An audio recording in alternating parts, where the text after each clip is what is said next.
Kumusta po sa inyong lahat? Ako po si Dr. Javier Santos, isang 45 taong gulang na doktor, at ngayon ay tatalakayin natin ang paksa ng pagprotekta sa bato, ang nakakagulat na katotohanan tungkol sa tubig at paggamit ng pulot-pukyutan.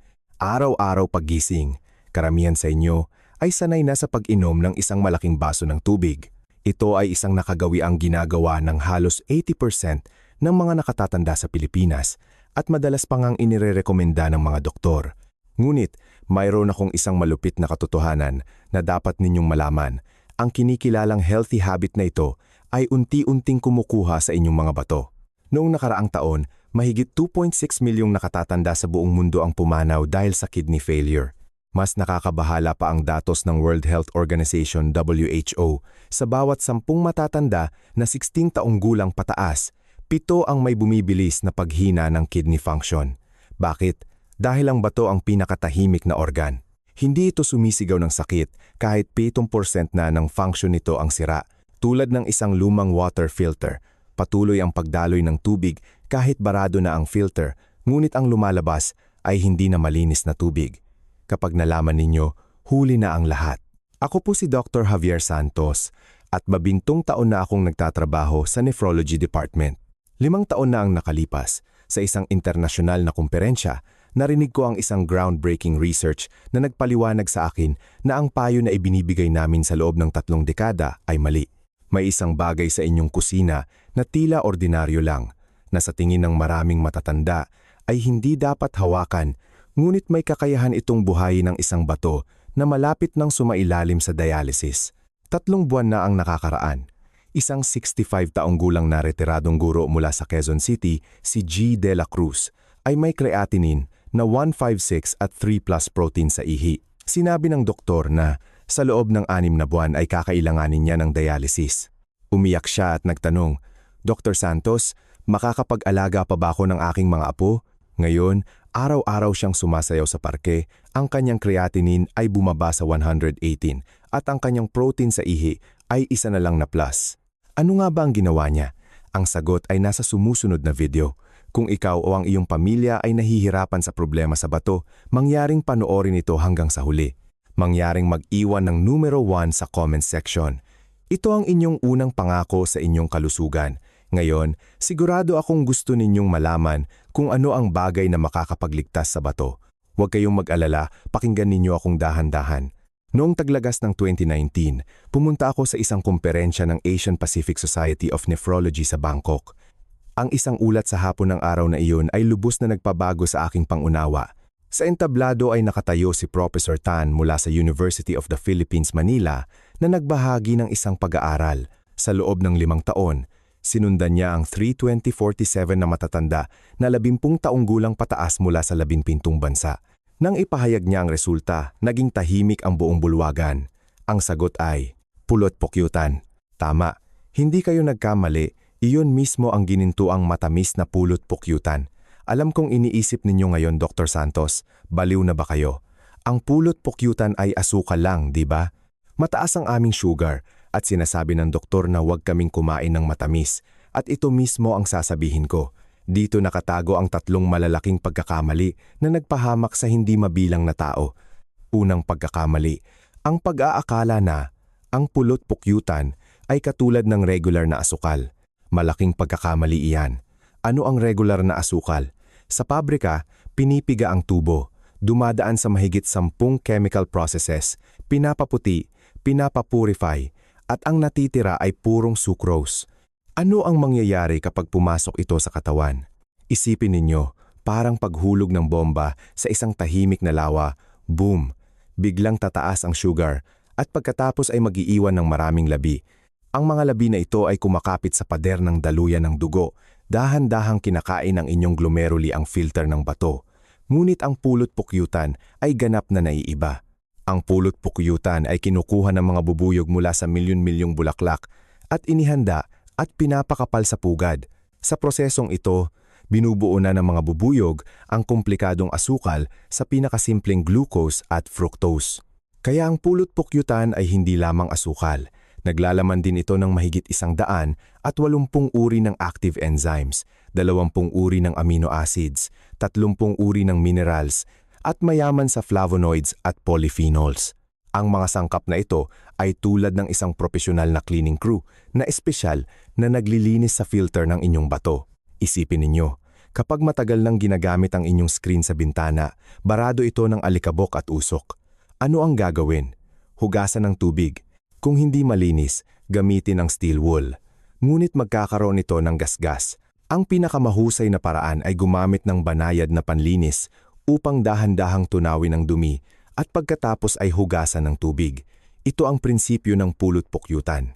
Ang flavonoids at polyphenols nito ay tulad ng banayad na panlinis na maaaring magtunaw ng oxide sa glomeruli at ayusin ang nasirang filtering membrane. Ikalawang pagkakamali. Ang pag-aakala na lahat ng matamis ay nakakasira sa bato. Malaking pagkakamali. Ang susi ay hindi kung matamis o hindi, ang susi ay kung anong uri ng asukal. Ang pulot-pukyutan ay monosaccharide na napredigest na ng mga bubuyog. Kapag pumasok ito sa inyong katawan, hindi na kailangan ng tiyan at bituka ang matinding pagtunaw. Direktang inabsorb ito at dinadala sa bato sa loob ng 2 hanggang 3 oras. Ito ay parang nagbigay kayo ng handa ng pagkain sa isang pagod na bato. Buksan lang at kainin. Hindi na kailangan pang magluto ng bato. Kapag may enerhiya ang bato, natural na tataas ang efficiency nito sa pagtatrabaho. Ang kakayahan nitong mag-filter ay lumalakas, mas malinis ang paglabas ng toxins, hindi kayo mamamaga at hindi kayo mapapagod. Ikatlong pagkakamali. Ang pag-aakala na hindi dapat kumain ng pulot-pukyutan ang mga matatanda. Sa katunayan, kabaligtaran, nalaman ng pag-aaral ng UPPGH na mas matanda ang edad, mas maganda ang epekto. Ang mga matatandang kumakain ng 10 hanggang 15 gramo ng natural na pulot-pukyutan araw-araw kumpara sa mga hindi kumakain ay nakaranas ng 23% pagpapabuti sa glomerular filtration rate, 21% pagbaba sa protein sa ihi, at 41% pagbagal sa bilis ng pag-unlad ng chronic kidney disease. Mas kamangha-mangha pa, ang mga matatanda na 75 taong gulang pataas ay nakaranas ng mas malaking pagpapabuti kaysa sa mga 60 hanggang 70 taong gulang. Ang pag-aaral na ito ay kalaunan ay naipublish sa prestihiyosong internasyonal na medical na journal, The Lancet. Kaya, nakikita ninyo, ang pulot-pukyutan ay hindi ordinaryong asukal. Ito ay regalo ng kalikasan sa atin. Ngunit hindi sapat na malaman lang na maganda ang pulot-pukyutan. Ang susi ay kung kailan ito kakainin at paano. Maraming tao ang hindi nakakaunawa nito, kaya kumain sila ng pulot-pukyutan sa loob ng kalahating taon nang walang anumang epekto at may ilan pang nakasira sa kanilang bato. Ngayon, sasabihin ko sa inyo ang 3 ginintuang oras na napakahalaga. May 3 oras sa isang araw kung kailan pinakakailangan ng bato ang tulong. Kung makakapagbigay kayo ng 1 kutsarang pulot-pukyutan sa mga oras na ito, doble ang magiging epekto. Ito ang nabuo ko mula sa 20 taon ng karanasan sa mahigit 3,000 na pasyente. Mangyaring isulat ito. Unang ginintuang oras, pagkagising sa umaga habang walang laman ang tiyan. Isipin ninyo, natulog kayo ng 8 oras nang hindi umiinom ng tubig. Bahagyang dehydrated ang katawan, lumalapot ang dugo, at ang bato ay parang makina na kulang sa lubricant, hirap na hirap umikot.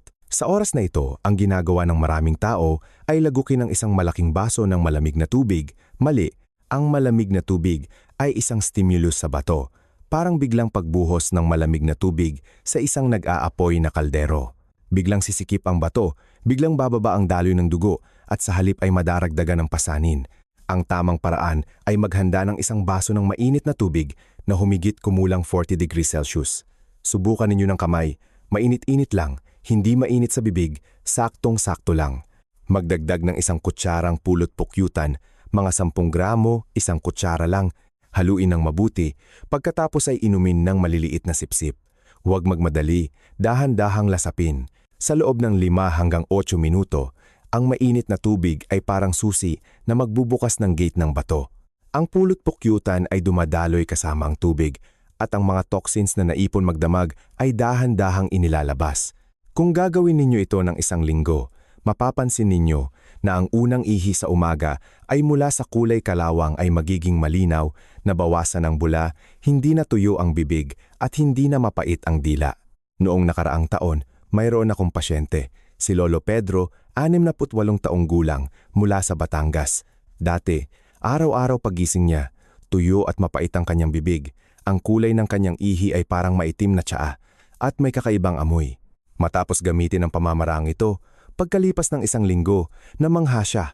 Ang kanyang ihi ay naging malinaw at transparent at hindi na mapait ang kanyang bibig. Sabi niya sa lahat ng nakikita niya, "Kung alam ko lang na ganito kadali, ginawa ko na sana ito 10 taon na ang nakaraan." Ikalawang gininto ang oras, 3:00 hanggang 4:00 ng hapon. Sa oras na ito, karamihan sa mga matatanda ay nakakaramdam ng pagkaantok, mabigat ang talukap ng mata at ang buong katawan ay parang nawalan ng kuryente. Maraming tao ang nagtitimpla ng instant coffee o kumakain ng ilang cookies para magising. Ngunit sasabihin ko sa inyo, ito ay nakakasira sa bato. Bakit? Ang caffeine sa kape ay isang diuretic na pumipilit sa bato na maglabas ng tubig. Ang bato na kulang na sa tubig ay mas pipigain pa. At ang asukal at creamer sa instant coffee ay nagpapalapot ng dugo na nagdaragdag ng pasanin sa bato. Simula ngayon, palitan ng kape. Ang paraan ay simple. Isang baso ng mainit na tubig, isang kutsarang pulot pukyutan, at pigain ang kalahating hiwa ng sariwang lemon. Umupo at dahan-dahang inumin. Pagkalipas ng 15 minuto, mapapansin ninyo na wala na ang antok, malinaw ang isip, at ang bato ay naging hydrated. Ang citric acid sa lemon ay makakapagpabago din ng ihi sa bahagyang alkaline na pumipigil sa pagbuo ng kidney stones. Mayroon akong pasyente, si Aling Nena, 58 taong gulang, mula sa Pasig. Dati, araw-araw sa hapon, umiinom siya ng 3-in-1 coffee sa loob ng 10 taon. Laging lumalala ang kanyang kidney function. Noong nakaraang taon, pinapainom ko siya ng honey lemon water. 3 buwan pagkatapos ng follow-up check-up, ang kanyang creatinine ay bumaba mula 128 hanggang 95. Sabi niya sa lahat ng nakikita niya, "Kung alam ko lang na ganito pala nakakasira sa bato ang kape, sana 10 taon na akong huminto." Ngunit tandaan, dapat sariwa ang lemon. Huwag gumamit ng concentrated lemon juice dahil may preservatives ito. Kalahating hiwa lang ang sapat. Sobrang dami ay magiging maasim at makakasira sa tiyan. Ikatlong gininto ang oras, 1 oras bago matulog. Maaaring magtanong kayo, Doktor Santos, hindi ba magkakaroon ako ng madalas na pag-ihi sa gabi kung iinom ako ng tubig bago matulog? Pakinggan ninyo ang paliwanag ko. Ang tunay na dahilan kung bakit madalas umiihi sa gabi ang maraming matatanda ay hindi dahil sa pag-inom ng tubig, kundi dahil kulang ang enerhiya ng utak. Kailangang magtrabaho ng utak kahit natutulog. Kung kulang ang reserba ng enerhiya ng atay, maglalabas ang utak ng stress hormones para gisingin kayo upang maghanap ng pagkain. Sa oras na ito, biglang tataas ang adrenaline, sisikip ang pantog, at natural na gusto ninyong umihi. Kaya, 1 oras bago matulog, kumain ng isang maliit na kutsarang pulot pukyutan, mga 5 gramo, kalahating kutsara lang ang sapat. Idikit lang sa bibig at dahan-dahang tunawin o inumin kasama ng kalahating baso ng mainit na tubig. Tandaan, huwag uminom ng isang malaking baso. Kalahating baso lang ang sapat, mga 50 mililitro. Ang pakinabang ng paggawa nito ay magbigay ng sapat na enerhiya sa utak. Tahimik na matutulog ang utak at hindi kayo gigisingin sa hating gabi.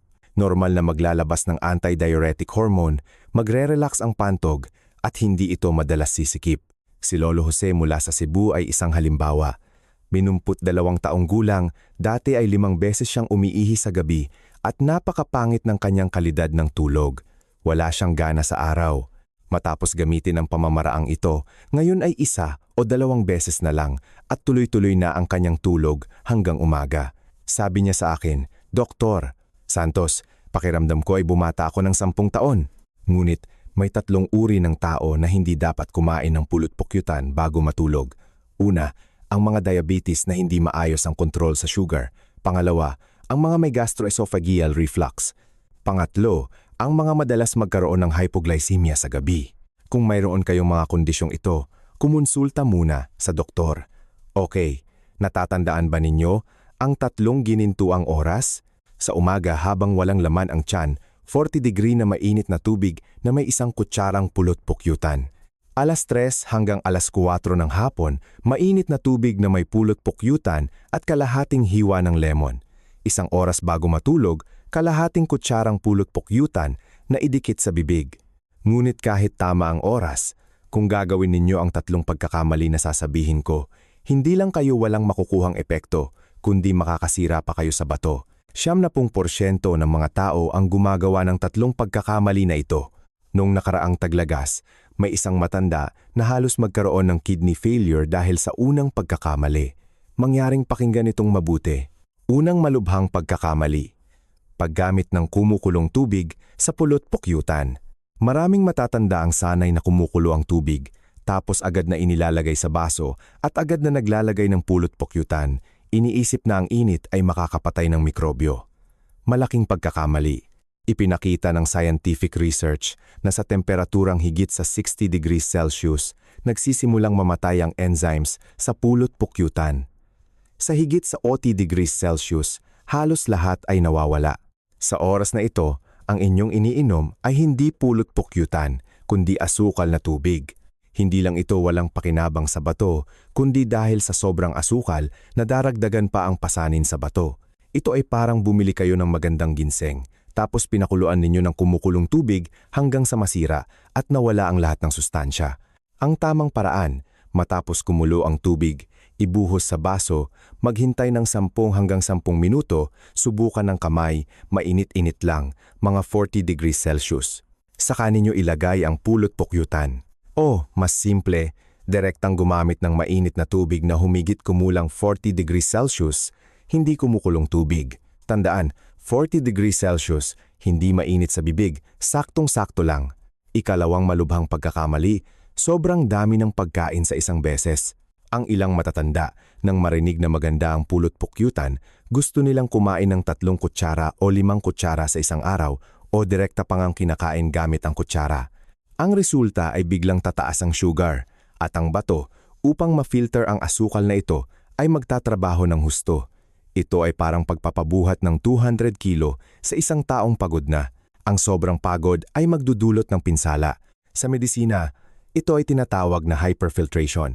Kung patuloy itong gagawin sa mahabang panahon, magiging matigas ang glomeruli at bababa ng mabilis ang kidney function. Noong nakaraang taglamig, may isang matanda na, nang marinig na maganda ang pulot pukyutan, kumain ng 5 kutsara sa isang beses. Ang resulta ay tumaas ang kanyang sugar sa 15 ng gabing iyon at dinala sa emergency room. Ang tamang dosis. Para sa ordinaryong tao, 1 hanggang 2 kutsara, 10 hanggang 20 gramo, araw-araw. Para sa mga diabetes, kalahating kutsara, 5 gramo, araw-araw. At dapat itong hatiin sa 3 beses na pagkain, huwag kumain lahat sa isang beses. 1 kutsara sa umaga, kalahating kutsara sa hapon, at kalahating kutsara sa gabi. Tandaan, ang dahan-dahang pag-inom ng tubig ay mas matagal na makakabuti. Mas mainam na kumain ng kaunti kaysa sobra. Ikatlong malubhang pagkakamali, at ito ang pinakamapanganib, pagbili ng pekeng pulot pukyutan. Ngayon sa merkado, ang mga pulot pukyutan na PHP 99 ang isang malaking bote, PHP 199 ang honey paste, honey drink, karamihan sa mga ito ay peke. Ano ang mga ito? Asukal na may sirup, pangkulay, at pampalapot. Ang ganitong uri ng pekeng pulot pukyutan ay parang naglalagay ng lason sa bato. Paano malalaman kung totoo o peke? Tuturuan ko kayo ng 3 paraan. Unang paraan, pagpatak ng tubig. Magpatak ng 1 patak sa malamig na tubig. Ang totoong pulot pukyutan ay bubuo ng kumpol sa ilalim. Ang pekeng pulot pukyutan ay mabilis nakakalat. Ikalawang paraan, tingnan ang label. Hanapin ang halaga ng C4 plant sugar. Dapat ito ay mas mababa sa 20 upang maging tunay na natural na pulot pukyutan. Ikatlong paraan, tingnan ang presyo. Ang tunay na purong natural na pulot pukyutan ay nagkakahalaga ng hindi bababa sa PHP 300 hanggang PHP 400 kada kalahating kilo. Ang mga mura ay tiyak na may problema. Tandaan, huwag maging sakim sa pagbili ng pulot pukyutan. Okay, dapat iwasan ang 3 pagkakamaling ito. Huwag gumamit ng kumukulong tubig, huwag sobrahan, at huwag bumili ng peke. Kung gagawin ninyo ang 3 ito, ang epekto ng pulot pukyutan ay magiging pinakamainam. I-pause muna. Subukan ko kung sineseryoso ninyo ang pakikinig. Tatlong tanong. Unang tanong, anong temperatura ng tubig ang dapat gamitin sa pulot-pukyutan? Ikalawang tanong, ilang kutsara ng pulot-pukyutan ang maximum na maaaring kainin sa isang araw? Ikatlong tanong, sinong tao ang hindi dapat kumain ng pulot-pukyutan? Mangyaring isulat ang inyong mga sagot sa comment section, halimbawa 1C, 2A, 3B. Ang unang 100 makakasagot ng tama sa lahat ng tatlong tanong ay padadalhan ko ng pribadong mensahe ng kumpletong 30-day kidney protection plan. Dali, sagutin na. Ngayon, hayaan ninyo akong magkwento ng isang kumpletong kwento upang patunayan na ang pulot-pukyutan ay talagang makakapagligtas sa bato. Isang hapon noong nakaraang tagsibol, isang pasyente ang pumasok sa aking klinika na hinding-hindi ko malilimutan. Siya si Ginang Maria Reyes, 65 taong gulang, nakatira sa Tondo, Maynila. Nagretiro siya bilang isang guro sa elementarya sa loob ng 30 taon. Nang lumapit siya sa akin, agad akong nakaramdam ng pagkabahala. Nakasuot siya ng isang lumang asul na blusa, punit-punit ang kwelyo, at pilay-pilay maglakad. Kailangan niyang humawak sa pader at huminga ng malalim tuwing 3 hakbang. Ang kanyang mga ugat sa likod ng kamay ay nakaalsa, parang lumang ugat ng puno. Ang kanyang mga paa ay namaga at hindi niya maisuot ang sariling sapatos kaya nakasuot siya ng malalaking tsinelas ng kanyang asawa. May 2 malalim na pulang marka ang medyas sa kanyang binti, parang binigkis ng lubid. Umupo siya at agad na umiyak. Dr. Santos, gaano pa po ako katagal mabubuhay? Sabi ng doktor, malapit na akong magdialysis. Bagong panganak lang ang anak ko, gusto ko pa siyang tulungan mag-alaga ng apo. Tiningnan ko ang kanyang test results. Creatinine 156, 3+ sa protein sa ihi, glomerular filtration rate 42, potassium 5.3. Ito ay stage 3 chronic kidney disease. Kung hindi makokontrol, sa loob ng 6 na buwan hanggang 1 taon, kakailanganin niya ng dialysis. Sa panahong iyon, marami na siyang nasubukan.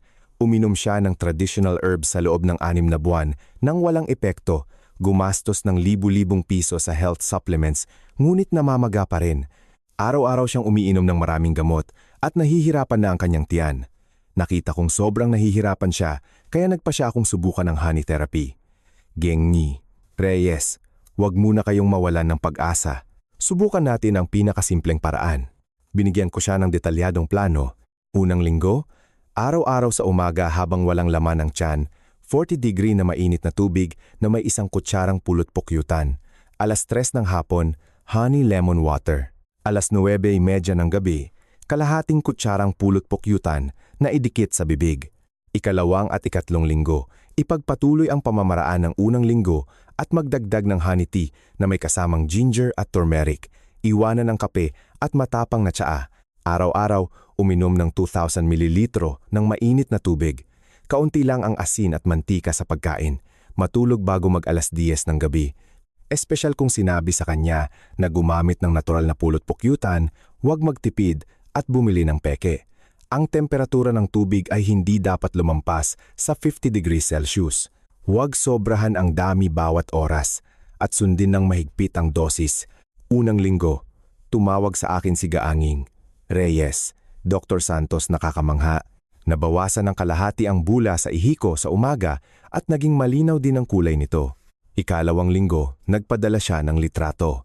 Halos nawala na ang pamamaga sa kanyang binti at hindi na gaanong malalim ang marka ng medyas. Ngayon, kaya na niyang umakyat ng hagdan nang hindi hingal na hingal. Ikatlong linggo, Dr. Santos, 1 beses na lang po ako umihi kagabi. Dati, 5 hanggang 6 na beses. Sabi pa ng asawa ko, humina na raw ang paghilik ko.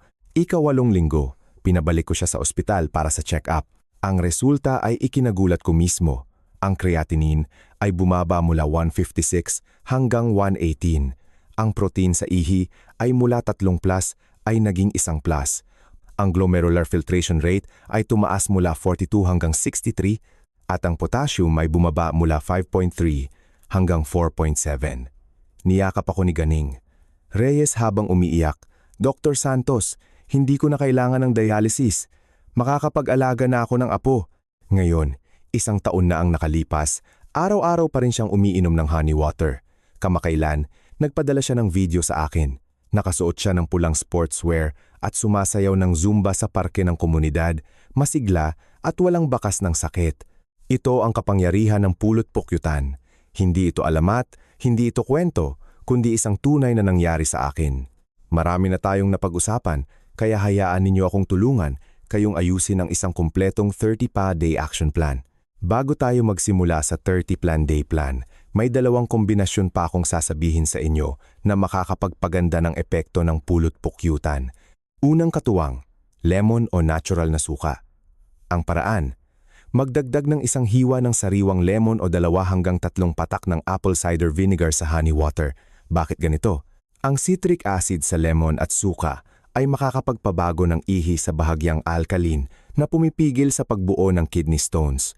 Nakakatulong din ito sa pagtunaw ng maliliit na bato at nagpapalinaw ng ihi. Lalo na para sa mga dating nagkaroon ng kidney stones, mga kaibigan na may madalas na kulay kalawang na ihi, at mga kaibigan na madalas sumasakit ang balakang. Ang kombinasyong ito ay isang tagapagligtas para sa inyo. Ikalawang katuwang, cinnamon powder. Magdagdag ng isang maliit na kurot ng cinnamon powder sa honey water, sapat na ang dulo ng chopstick. Bakit? Ayon sa traditional Filipino medicine, ang bato ay takot sa lamig. Maraming matatanda ang malamig ang kamay at paa, malamig ang ibabang bahagi ng tiyan, at takot ang balakang sa hangin. Ito ay lahat ng kidneyang deficiency. Ang cinnamon ay mainit ang kalikasan na makakapagpainit sa bato, makapagpapabuti sa sirkulasyon ng dugo, at makakapagpalakas sa kakayahan sa metabolismo. Ang pulot pukyutan at cinnamon, ang isa ay nagbibigay sustansya at ang isa ay nagpapainit, ay parang nagbibigay ng masustansyang pagkain at kumot sa bato. Lalo itong angkop para sa mga kaibigan na madalas giniginaw sa taglamig, mga kaibigan na madalas umiihi sa gabi, at mga kababaihan. Sa Pilipinas, maraming matatanda ang gusto ng salabat, ginger tea na may kasamang kalamansi. Kung magdaragdag kayo ng isang kutsarang pulot pukyutan sa inyong salabat, ito ay magiging perpektong kombinasyon. Ang luya ay nagpapainit, ang kalamansi ay nagbibigay sustansya sa atay at bato, at ang pulot pukyutan ay nagpapabasa sa baga at nagpoprotekta sa bato. Ang tatlong ito, kapag pinagsama, ay karunungan ng ating mga ninuno sa pagpapalusog. Ngunit kailangan kong seryosong sabihin sa inyo, kahit na maganda ang pulot pukyutan, hindi ito para sa lahat. May 3 uri ng tao na dapat agad huminto, kung hindi, magiging malala ang kahihinatnan. Una, mga pasyente na nasa advanced stage ng kidney failure, lalo na ang mga sumasailalim sa dialysis, at ang mga pinapayuhan ng doktor na limitahan ng potassium. Bakit? Ang pulot pukyutan ay naglalaman ng potassium. Para sa ordinaryong tao, ang potassium ay lumalabas kasama ng ihi, kaya walang problema. Ngunit para sa mga pasyente na nasa advanced stage ng kidney failure, hindi na kayang ilabas ng bato ang potassium. Tataas ang potassium sa dugo, at kapag lumampas sa 6, 0 ang potassium sa dugo, maaaring magkaroon ng irregular na tibok ng puso, at sa malubhang kaso, maaaring huminto ang puso. Kaya kung sumasailalim kayo sa dialysis, o sinabi ng doktor na kailangan ninyong limitahan ang potassium, huwag ninyong subukang kumain ng pulot pukyutan ng mag-isa. Anumang pagbabago sa dieta ay dapat munang itanong sa inyong nephrologist. Ikalawa, mga diabetes na hindi maayos ang kontrol sa sugar. Ano ang ibig sabihin ng hindi maayos ang kontrol? Ang HbA1c ay mas malaki sa 7.5%. Ang fasting blood sugar ay madalas na mas malaki sa 10 mmol, L180 mg, DL, at ang post-meal blood sugar ay madalas na mas malaki sa 15 mmol, L270 mg, DL. Kahit na nag-inject ng insulin, ang sugar ay pabago-bago pa rin. Ang ganitong uri ng tao ay hindi angkop kumain ng pulot pukyutan pansamantala. Kapag stable na ang inyong sugar, ang HbA1c ay mas mababa sa 7%, ang fasting blood sugar ay mas mababa sa 7 mmol, L126 mg, DL, at ang post-meal blood sugar ay mas mababa sa 10 mmol, L180 mg, DL. Maaari kayong sumubok ng kaunti sa ilalim ng gabay ng doktor, 5 gramo araw-araw. Ikatlo, hindi ito para sa inyo, kundi para sa inyong mga anak. Wag na wag ninyong bibigyan ng pulot pukyutan ang mga batang wala pang 1 taong gulang. Maraming matatanda ang naawa sa kanilang mga apo. Kapag constipated ang sanggol, pinapakain ng pulot pukyutan. Kapag may sugat sa bibig ang sanggol, nilalagyan ng pulot pukyutan. Ito ay napakadelikado. Ang natural na pulot pukyutan ay maaaring maglaman ng Clostridium botulinum spores. Ang malakas na stomach acid ng matatanda ay kayang pumatay nito, ngunit para sa mga sanggol na wala pang 1 taong gulang, hindi pa ganap na developed ang kanilang bituka at mahina ang stomach acid. Ang spores ay dadami sa bituka, maglalabas ng toxins na magdudulot ng muscle paralysis, hirap sa paghinga, at sa malubhang kaso, maaaring ikamatay. Kaya, bago mag-1 taong gulang ang sanggol, huwag na huwag pakainin ng kahit 1 patak ng pulot pukyutan. Okay, tandaan ang 3 uri ng tao na ito: pasyente ng dialysis, mga hindi kontrol ang sugar, at mga sanggol na wala pang 1 taong gulang. Maliban sa mga ito, karamihan sa mga matatanda ay maaaring kumain ng pulot pukyutan ng may kumpiyansa. Ngayon, hayaan ninyo akong ayusin ang kumpletong 30-day action plan para sa inyo. Mangyaring kunin ang panulat o screenshot ito para isave. Unang araw hanggang ika-7 araw, panahon ng paglilinis. Layunin, dahan-dahang hugasan ang mga naipon na dumi sa bato. Aksyon. Sa umaga, habang walang laman ng tiyan, 40-degree na mainit na tubig na may 1 kutsarang pulot pukyutan. Alas 3 ng hapon, honey lemon water. Alas 9:30 ng gabi, kalahating kutsarang pulot pukyutan na idikit sa bibig. Inyong mapapansin, ang ihi ay magiging malinaw mula sa kulay kalawang, malaki ang pagbaba ng bula, hindi natuyo ang bibig paggising sa umaga, at maayos ang pagdumi. Ika-8 araw hanggang ika-14 na araw, panahon ng pag-aayos. Layunin, palakasin ang nasirang glomeruli. Aksyon, ipagpatuloy ang pamamaraan ng unang 7 araw. Magdagdag ng 1 hiwa ng lemon o kalahating maliit na kurot ng cinnamon powder sa honey water. Inyong mapapansin, ang pag-ihi sa gabi ay mula 4 hanggang 5 beses ay mababawasan sa 2 hanggang 3 beses. Ang pamamaga sa binti ay magsisimulang humupa, ang sakit sa balakang ay bababa, at ang pangkalahatang estado ng isip ay bubuti. Ika-15 araw hanggang ika-20, 1 araw, panahon ng pagpapatatag. Layunin, turuan ang bato na alagaan ang sarili nito. Aksyon, ipagpatuloy ang paggawa ng lahat ng ito. Iwanan ang matapang na tsaa at kape. Araw-araw, uminom ng 2,000 ml ng tubig.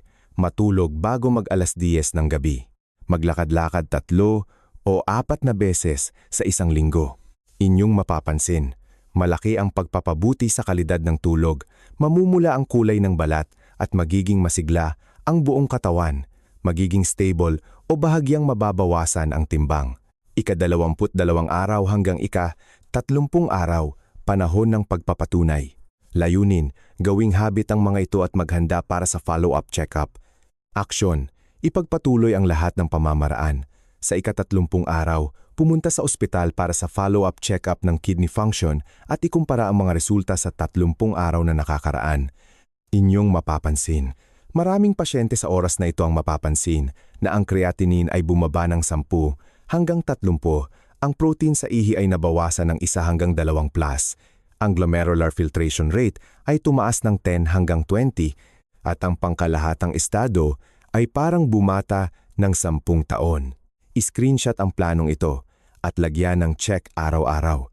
Pagkalipas ng 30 araw, magpapasalamat kayo sa inyong sarili ngayon. Sa aming pagtalakay, nakita natin ang malalim na epekto ng simpleng pulot pukyutan sa kalusugan ng bato, lalo na para sa mga nakatatanda. Mahalaga ang wastong pag-unawa sa mga pagkakaiba ng pulot pukyutan at asukal, ang tamang paraan ng paggamit nito, at ang mga kritikal na oras kung kailan ito pinaka-epektibo. Ang mga testimonya ng mga pasyente tulad ni Geeneng Maria Reyes ay nagpapatunay na hindi ito isang himala, kundi isang siyentipikong basehan na makakatulong. Gayunpaman, dapat nating tandaan na ang impormasyong ito ay pantulong lamang at hindi kapalit ng propesyonal na payo medikal. Ang kalusugan ay isang paglalakbay na nangangailangan ng dedikasyon at tamang impormasyon. Pangwakas na paalala.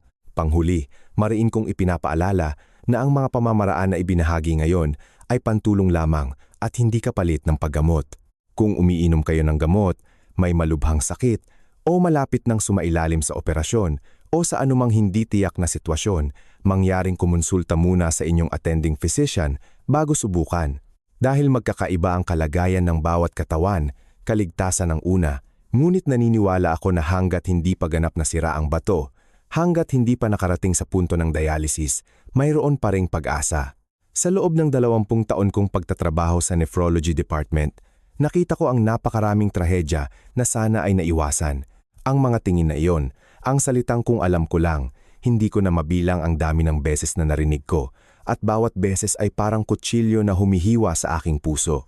Kaya ngayon, ibinahagi ko sa inyo ang lahat ng aking karanasan sa mga taon na ito, hindi dahil gusto kong sumikat, kundi dahil ayaw kong makakita pa ng mas maraming matatanda na dadaan sa landas na iyon. Tandaan ang pangungusap na ito. Ang kalusugan ay hindi hinihintay kundi ginagawa. Hindi ito iniisip, kundi isinasabuhay. Ngayon, pumunta sa kusina, magbuhos ng isang baso ng mainit na tubig, magdagdag ng isang kutsarang pulot pukyutan, at simulan ang inyong paglalakbay sa pagprotekta sa bato. Kung nakatulong sa inyo ang nilalaman ngayon, mangyaring gumawa ng 3 bagay. Una, mag-like upang mas maraming tao ang makakita ng pamamaraang ito. Ang isang like ninyo ay maaaring makapagligtas ng isang buhay. Ikalawa, ibahagi sa 3 tao na pinahahalagahan ninyo. Ang inyong mga magulang, kaibigan, kapitbahay, sino ba ang walang matatanda sa bahay? Ikatlo, mag-iwan ng komento at sabihin sa akin kung gaano na kayo katanda, anong mga problema sa bato ang mayroon kayo o sinubukan na ba ninyo ang honey therapy. Ano ang naging epekto? Ang inyong komento ay hindi lang makakatulong sa inyong sarili, kundi makakapagbigay din ng inspirasyon at pag-asa sa iba. Samantala, huwag kalimutang mag-subscribe at i-on ang notification bell. Patuloy akong magbabahagi ng mas maraming sikreto sa pagprotekta sa bato sa aking channel. Ako po si Dr. Javier Santos, isang doktor na naniniwala na ang bawat isa ay karapat-dapat na magkaroon ng malusog na pagtanda. Naway maging malusog kayong lahat